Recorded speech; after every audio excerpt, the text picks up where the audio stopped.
నమస్తే అండి. Welcome back to Saritha cooking and vlogs. ఈరోజు మన రెసిపీ వచ్చేసి స్వీట్ కార్న్ గారెలండి. సో, వీటి టేస్ట్ అయితే అసలు మామూలుగా లేదండి. చాలా బావుంది. సో, ఇలా చేసుకొని తింటుంటే ఒకటి రెండుతో అయితే అస్సలు ఆపరండి. సో, తింటూనే ఉంటారు. అంత బావుంటాయి ఈ గారెలు. సో, కాబట్టి కంపల్సరీ ట్రై చేయండి. వీడియో స్కిప్ చేయకుండా లాస్ట్ వరకు చూసేయండి. ఇంకెవరైనా నా ఛానల్ సబ్స్క్రైబ్ చేసుకోకపోతే సబ్స్క్రైబ్ చేసుకోండి. ఇప్పుడు వీడియోలోకైతే వెళ్ళిపోదాము. దానికోసం అయితే ఇక్కడ నేను 2 స్వీట్ కార్న్ తీసుకున్నానండి.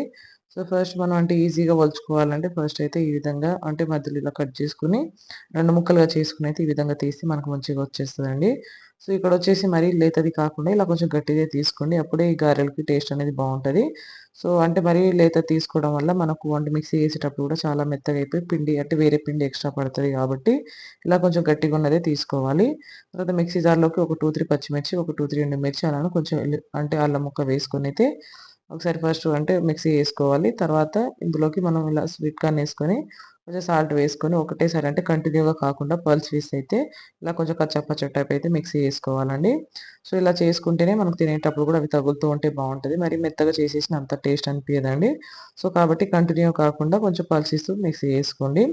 సో, తర్వాత ఇప్పుడు ఇందులోకైతే ఇదంతా ఒక బౌల్‌లో తీసుకున్న తర్వాత ఇందులోకి ఒక పెద్ద ఆనియన్ ఇలా చిన్నగా కట్ చేసుకొని వేసుకోవాలి.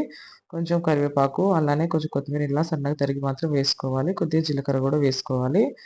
తర్వాత ఇందులోకైతే ఒక హాఫ్ టేబుల్ స్పూన్ అయితే పసుపు, అలానే ఒక హాఫ్ టేబుల్ స్పూన్ ధనియా పౌడర్, ఒక 1 టేబుల్ స్పూన్ వరకు చాట్ మసాలా, ఒక 2 టేబుల్ స్పూన్ వరకైతే బియ్యం పిండి, 1 టేబుల్ స్పూన్ అయితే నేనిక్కడ శనగపిండి వేసుకున్నాను. సో, ఇవన్నీ వేసుకొని బాగా మిక్స్ చేసుకోవాలి.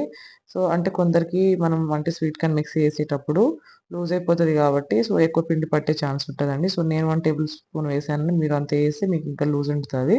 సో, కాబట్టి అలా కాకుండా ఒకవేళ మీకు లూజ్ అనిపిస్తే ఇంకా కొంచెం బియ్యం పిండి, శనగపిండి ఎక్కువ వేసుకోవచ్చు. సో, ఈ విధంగా వేసుకొని కలుపుకోవాలి. ఇప్పుడు అంటే నాకు కొద్దిగా సాల్ట్ సరిపోలేదండి. అందుకనే నేనిక్కడ చూసి మళ్ళీ వేసుకుంటున్నాను. సో, సాల్ట్ కూడా ఏమైనా సరిపోకపోతే చూసి ఇలా అడ్జస్ట్ చేసుకోండి. సో, ఇలా చేసుకున్న తర్వాత చూడండి కన్సిస్టెన్సీ అనేది ఈ విధంగా ఉండాలి మనకు. సో, ఇలా ఉంటే మనకు గారెలనేవి కరెక్ట్‌గా వస్తాయండి. సో, ఇప్పుడు గారెలు చేసుకోవడానికైతే అంటే కొందరు అంటే పర్ఫెక్ట్ ఉన్న వాళ్ళైతే కొంచెం చేతి మీదనే ఏసేస్తారు. రాని వాళ్ళైతే ఇలాంటి ఒక ప్లాస్టిక్ కవర్ తీసుకొనైతే దీని మీద ఇలా కొంచెం చేత్తో ఇలా ప్రెస్ చేస్తే మాత్రం మనం మంచిగా షేప్ వస్తది. అలానే ఈజీగా అయిపోతదండి. సో, ఇలా తీసేటప్పుడు గూడా మనకి ఈజీగా వచ్చేస్తది.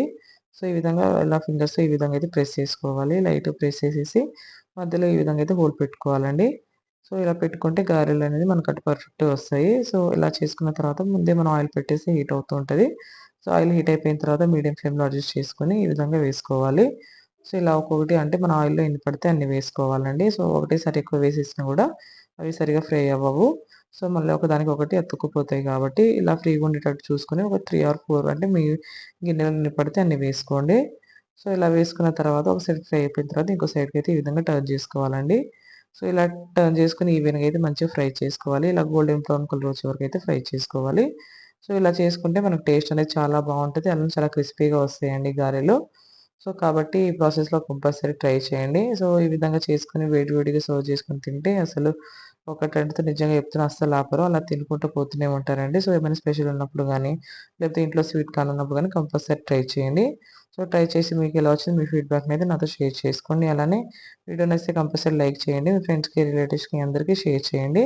మరిన్ని మంచి మంచి రెసిపీస్ కోసం నా ఛానెల్‌ని సబ్స్క్రైబ్ చేసుకోండి. Thanks for watching.